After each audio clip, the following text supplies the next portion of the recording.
Hello, more. Welcome back to Party Trick Astrology. I'm Nina. I'm Shaina. And this is the 6th house video. Yes, all work, no play. As always, you can go to our website, partytrickastrology.com, to see the accompanying blog post, which is especially relevant if you have an empty 6th house. It will break down all the house cusp rulers for you to read over. And while you're over there, you can check out our astrology course that we're offering, as well as poke around and see what readings we have in store. They're all currently out of stock, but you can go to our Instagram page, Party Trick Astrology, and follow us there to know when they will be back in stock, as well as little updates and forecasts that we throw in here and there. The 6th house, very efficient, you know. Yeah, just getting everything out there. But this is a special Party Trick Astrology video, because we have a little sponsorship. And we've been holding out with this sponsorship first to try it out, and because we thought it was especially relevant to the 6th house video. Especially perfect for the 6th house video. That is Habit Nest. Ooh, If I could do effects, I would like add sparkles and stuff to it. I mean, it's just beautiful on its own. So yeah, this is Habit Nest, and they have quite a few journals. So the reason that this is relevant to the 6th house is because the 6th house is the house of work, health, and routine. So all, you know, the little things. It's ruled by Virgo, which is ruled by Mercury, so it's a very little thing oriented house. But I feel like we're a very 6th house generation because we are the generation of self-care. Now there's two kinds of self-care. There's 12th house self-care, which is those wine glasses that say self-care on them. Yes. And then there's 6th house self-care, and Habit Nest really speaks to this 6th house kind of self-care. I'm trying out the morning routine SIDEKICK journal, and Shaina's trying out. I have the meditation SIDEKICK journal. But they also have a weightlifting one. I think they have body or booty one. I know that there's a peach on the cover. Yeah, they have one that's just for general like food. And there's links in the description that are affiliate links for every single different kind of journal that they offer, so you can go around there and poke around. But the reason these are really good for 6th house people, both have important planets in the 6th house, but they're also good for non-6th house people who are trying to get into that 6th house energy. But also 6th house energy requires you to put a little more effort into self-care. You'd think that it'd be like more natural, but it's kind of anxiety inducing. So this is really good because we as 6th house Virgo influenced people love structure and rules and putting ourselves in routines and challenging ourselves to better ourselves. The consistency of things that the journal brings is very helpful for 6th house, because it's that getting into that routine of doing it every day, and when you have something telling you like, hello, you have this, it's going to push you to do it more rather than you just pushing you to do it yourself. And we love a little challenge. In my journal, at least, there's 3 phases that you go through. And okay, so first you have a lot they talk about their mission here, and they have a lot of information that you would typically kind of just like read over and be like, but you should not read over it. I found the information at the beginning of mine very, very helpful, very calming, and very insightful, because it can be very overwhelming to do the meditation journal, just in the sense of like the fuck if you've never meditated before. But they laid out in a way that really calmed me and got me excited for it. It's comforting because it does kind of encourage you to fail. Yeah, I like these because they're 6th housey, but they're not that like must do it every day that like causes really 6th house people to go into like a panic and then not do anything. There's lots of stuff to fill in. We love class participation here. So it kind of just helps you structure your day. And what I like about it is that it encourages variety, because I have my moon in the 6th house, so I like variety in my routine, and I can get restless if there isn't variety. And just every day you're just kind of resetting yourself and setting yourself up for success. And the way that the meditation journal starts is that they start off, you write about a lot more things. It's a lot more structured. You have just questions that you answer, and you write like 2 lines, but then once you get more into it, they just kind of give you more of like a blank space to fill up, so it kind of takes you along the journey of like how comfortable you get with it. I also like the 2nd stage because there's like fun things that you can circle. Yeah, I have that too. Yeah. Oh my god, I had a really bad day this day, because I like crossed out everything. Like, at least for the meditation journal, for like the first 7 days, you have like guided meditations, and on each day you have like a page of just tips or information or just things to think about in a different way, and I really like that. They also have tips or quotes on these pages. I was very pleasantly surprised by how, I guess, like invested they were in making this. Yeah. I can't think of the right word. They just put a lot more into it than I expected. I was very happily surprised. Yeah, and they really just set you up for success because it's really ingraining a new habit in you that I can already tell that this is gonna help me far beyond when I finish this. A lot of different people can gain benefits from this. And obviously we've only tried out 2 of these between the 2 of us. Make sure to check out the links in the description to see all of those. Yeah. Thank you, Happiness, for sponsoring this video. Thank you. Okay, so this 6th house, it is the second cadent house, which basically is the house trying to move you into the next angular house. It is ruled by Virgo, Mercury kind of situation here. So recap really fast. You're born! You get a first impression. You figure out that you have hands and things and blankets and you're like, mine. Then you go to school. Fun, fun, fun. You go home, you have your after school snacks. You get in touch with what it means to be you and your family. Your roots. Yes, your roots. Then you go into your after school activities. Yeah. What you have innately in you that you want to express into the world. And then the 6th house is like fun time over. I think of it as, unless you have like an intercept with 5th house like me, you go to school, you come home, you have a little bit of playtime, and now it's time to sit down and do your homework. Right. So the 6th house is everything opposite of the 5th house. It's like everything not fun and not free.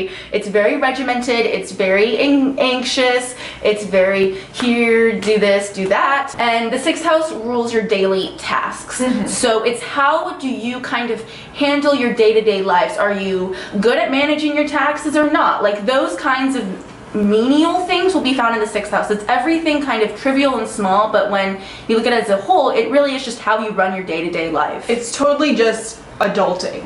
Yeah. Anytime that you watch videos on YouTube, they're like, my morning routine, my afternoon routine, even like follow me around vlogs to the grocery store. That is all a big 6th house mood. It's, you know, getting ready in the morning and organizing your drawers.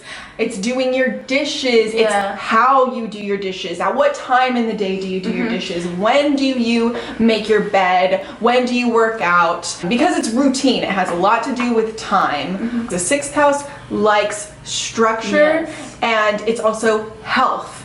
Big mental health mood too. And the 6th house is where you'll find that your physical health and your mental health meet. Very much so. And it also has to do with work. Not in the sense of your 10th house, which is like your public image, and your 2nd house, which is how you earn money, but your 6th house, kind of how you are day to day in your job, what kind of approach you take to it, maybe even your relationship with your coworkers, kind of like how good you are in the job. Somebody with like Aquarius in the 6th house, it's probably not going to be as like here, there with their job, they're going to be a lot more erratic, need a weird job. But somebody with like Virgo in the 6th house is going to be like detail oriented, every little task kind of situation. Yeah. When we do readings and people ask about their career, we look at the 10th house to see kind of the big picture of where they want to go, but the 6th house is going to much more indicate what you're kind of doing on a day-to-day basis and what in your work. Yeah, and what you like to do on a day-to-day basis, what you need to feel mentally and physically, health-wise, okay. You know, what makes you stay sane. What makes you stay sane can also be what makes you go crazy. Yeah. Because Mercury, that Virgo Mercury.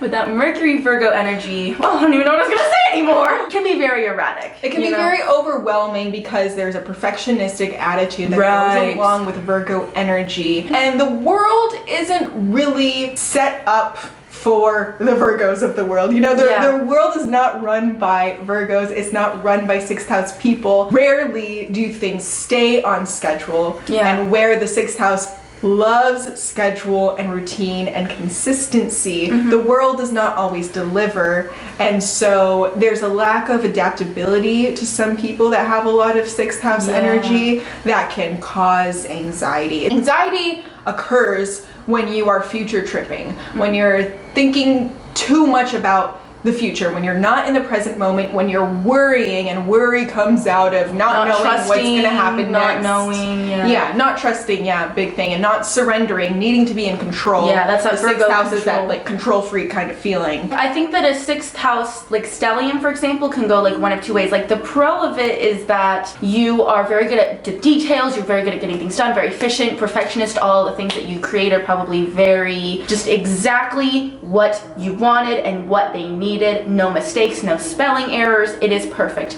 But then the downfall of that is it can become obsessive very easily, and it can keep you up at night, and it can make you manic if one thing goes off. And so you'd think, okay, well maybe having an empty sixth house is good. So because the pro there is you're a lot more lax, your mind isn't going as fast, and so you're able to handle new things a lot faster, changes in schedules a lot faster. But the issue is that you probably don't know how to adult. You don't know how to do the day-to-day things. You never cleaned your room, you never made your bed, you never sat down and got down to the nitty-gritty of how to do things. While the world is not run by sixth house people, it very much runs off of sixth house people. Yes. And it's dependent. It's dependent, which is very Virgo. It's like dependent, but they don't get the praise that they want, right? That's kind of very sixth housey. The sixth house also is here to serve. Like if you have a sixth house planet, that's how you serve others.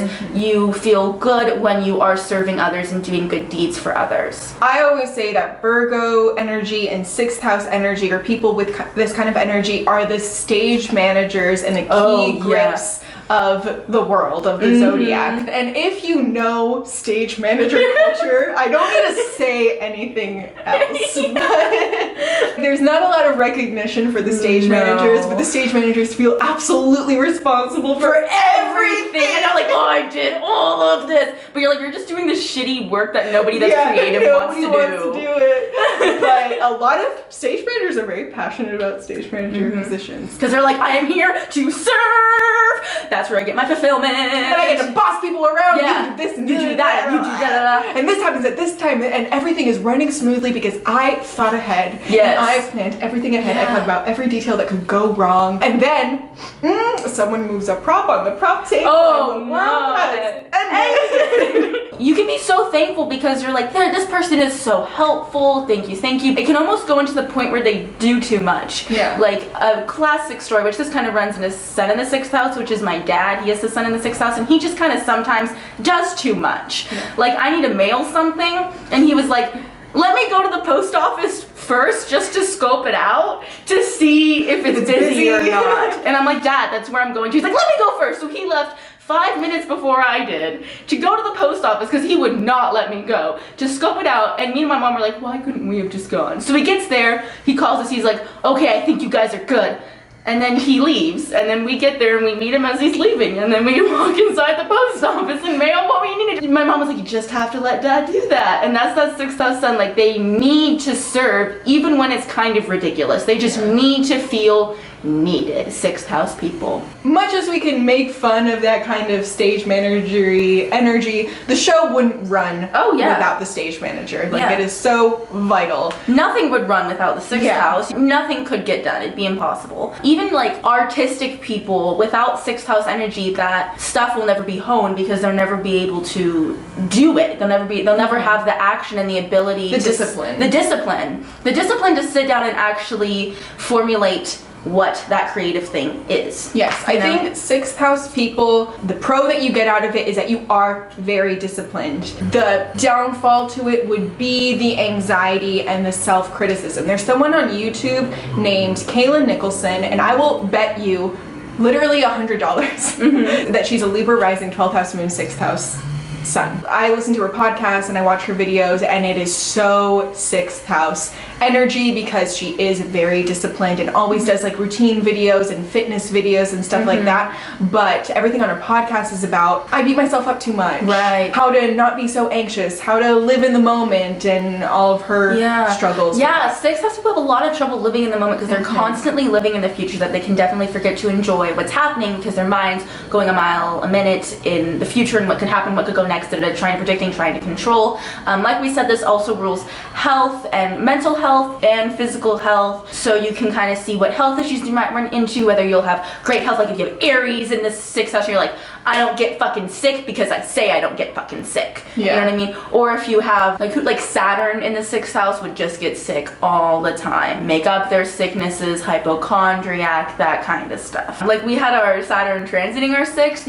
I still do. And definitely it was like the 2 years of like me and Nina's hypochondria acting up. Like we were both just like hyper paranoid about it all. But it was also great because that was the period of time that we went vegan, that we got more conscious about our health. Yeah. Well, I mean, there's pros and cons to everything, and the 6th house can have a lot of pros. It can just get so easily obsessive. If you just take out like the obsessiveness of the 6th house, it's great. You're disciplined, you can do pretty much whatever you set your mind to. If you have, you know, positive planets and stuff in the 6th house, I want to get this done, and you can get it fucking done. If someone's like, I have anxiety, I'm like, what's in your 6th house? And if somebody's like has a lot of health issues that they were just like bored with, I'm like, oh, they have 6th house stuff. You know? Even Dan said that he was talking about someone at the movie theater that he works at being like, oh, is the popcorn have like butter, or is it oil, or is it gluten-free because I have this allergy, this allergy, this allergy, and this allergy, and he, you know, just knows as much as what we randomly spew out of him. And he was like,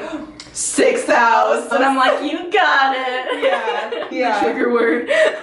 You'll hear a lot of astrologers say that ideally you don't want to have any planets in the 6th house, just because. Even that it was a malefic house for a while. Like, it's a place that can easily become overwhelmed. So we both have Sagittarius on our 6th house cusp. So while we are 6th house people, we're also very chaotic 6th house people, because we need the constant change. The 6th house is also like routine and exercise. These people are all about bettering themselves. Yes. Goals, New Year's resolutions. You can also set goals really high in the 6th house, like have these unattainable expectations of how your life should run from the day to day, you know? Jenny Mustard probably has 6th house shit, that aesthetic. Very particular. Her aesthetic is very 6th house. And even like, I think she's a Virgo rising. She's a little nerdy.